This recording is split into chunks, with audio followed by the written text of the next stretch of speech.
Article 370 जब इन्होंने हटाया, यूटी बनाया, तो उसके बाद कुछ डेवलपमेंट मिली सर को? डेवलपमेंट ये हुई कि मैं 1.25 साल कैद में था, हाउस अरेस्ट।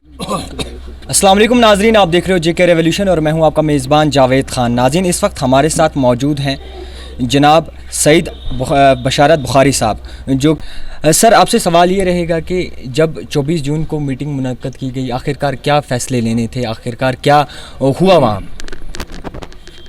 फैसले आपने देखा होगा, प्राइम मिनिस्टर ऑफिस या होम मिनिस्टर ऑफिस के ट्वीट जो थे, उन्होंने अपनी बात का इजहार उससे किया।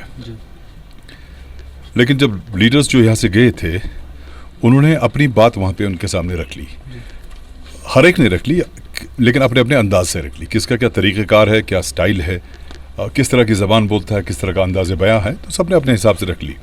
मेरे हिसाब से अच्छी बिगनिंग है, उम्मीद करनी चाहिए कि अच्छा ही होगा। सर, कहीं ना कहीं सुनने को ये भी मिल रहा है जब गुपकार अलायंस मीटिंग के बाद बाहर निकली तो वो बिखरी हुई लगी। गुपकार अलायंस जो है, PAGD, जो ये जो अलायंस बना, उसके बाद मैंने नेशनल कॉन्फ्रेंस में रखे कुछ सवालात पूछे उनसे कि उनका जवाब आज तक नहीं आया। तो मुझे उसी दिन लगा था कि इस अलायंस के पास कोई ख़ास प्रोग्राम नहीं है, या जो उन्होंने बता दिया लोगों को उसको कैसे हासिल किया जा सकता है उसका भी कोई लाहे अमल नहीं है, न कोई रोड मैप है। तो इसलिए फिर मैंने नेशनल कॉन्फ्रेंस से जो PAGD का हिस्सा है से किनारा कशी इख्तियार कर ली। जाहिर है बिखरे तो होंगे ही, ये प्रोग्राम ही नहीं। जी सर, जब ये मीटिंग करने गए तो सजाद साहब भी वहाँ पे मौजूद थे। आखिरकार स्टेट हुड को लेके क्या बातचीत रही? नहीं, मैंने उनसे ये बात नहीं की, उन्होंने प्रेस कॉन्फ्रेंस में सारी बातें बताई। मैं भी वहाँ मौजूद था, मैंने भी उतना ही सुना जितना आपने सुना प्रेस कॉन्फ्रेंस में। ज़्यादा डिटेल में हमने मौका नहीं मिला बात करने का।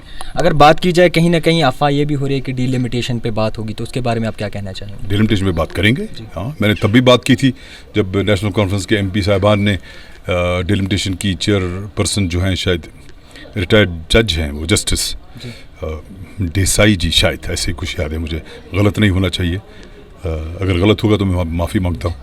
तो चिट्ठी लिखी कि हम नहीं आएंगे, क्योंकि इससे जो हमने केस किया है सुप्रीम कोर्ट में, या जो फैसला 5 अगस्त को हुआ, तो हमारी प्ली जो सुप्रीम कोर्ट में वो कमज़ोर पड़ेगी।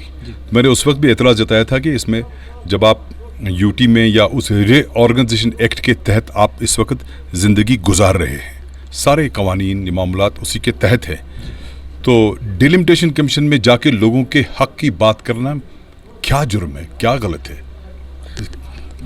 सर, कहीं ना कहीं जो नेता थे जिन्होंने गुपकार अलायंस बनाई थी, उनका यही मोटिव था कि आखिर गुपकार अलायंस जो बनी है आर्टिकल 370 को वापस लाने के। मगर जब मीटिंग ख़त्म हुई तो उनके जो वो स्वभाव थे वो अलग दिखे। आप इसके बारे में क्या कहना चाहेंगे?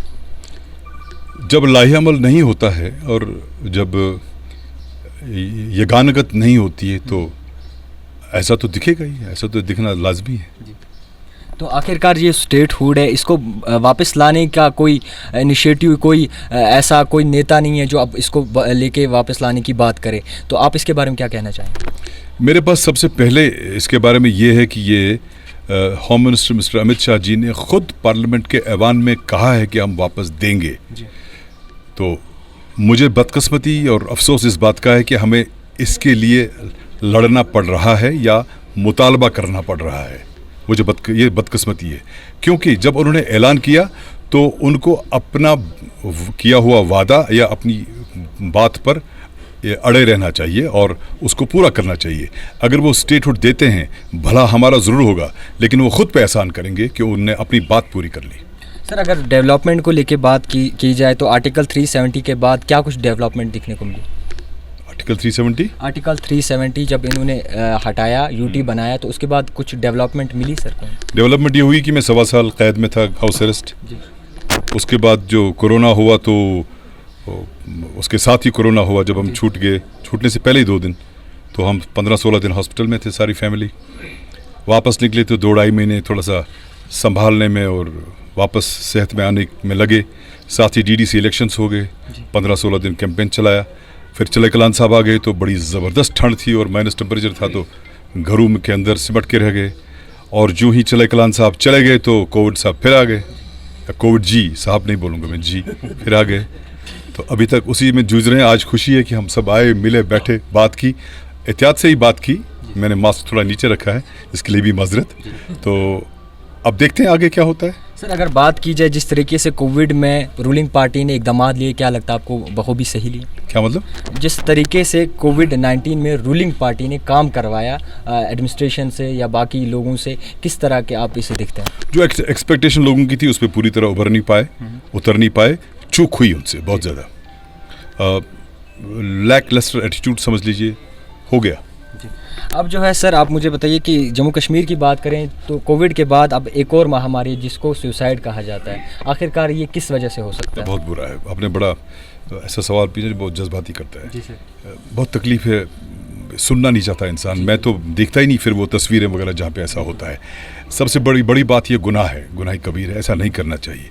लेकिन हालात ऐसे बन जाते हैं कि लोग शायद खुदकुशी पर आमादा हो जाते हैं। मैं सबसे अपील करूंगा कि अगर कोई ऐसे मुश्किल हालात से गुजर रहा है, उस बस्ती के लोगों पे फ़र्ज़ है, जब वो बस्ती में रहते हैं, कि ऐसे लोगों को देखें, ऐसे लोगों के पास जाएं और उनकी मदद करें, मुमिद फराहमद हो, उनकी परेशानियों को मुमिद रहें, उनकी परेशानियों को दूर करने के लिए, और उनको गाइडेंस भी करें।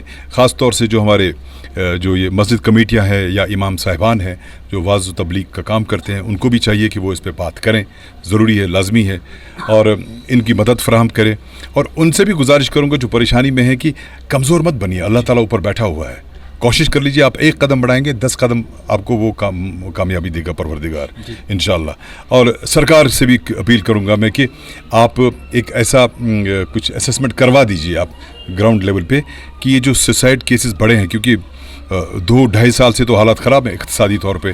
पहले 5 अगस्त के बाद फिर कोविड से डेफिनेटली बहुत सारी दुकानें बंद हुई, कारोबार बंद हो गया, आपका आना जाना बंद हो गया। जो ये सोमो चलाने वाले उनको दिक्कत आ गई, जो छोटे छोटे रेडियो में सामान भेजते थे, शाम को खाते थे, उनको दिक्कत आ गई, परेशानी आ गई। सुबह जो कमाते थे शाम खाते थे, अब खाना ही नहीं उनके पास।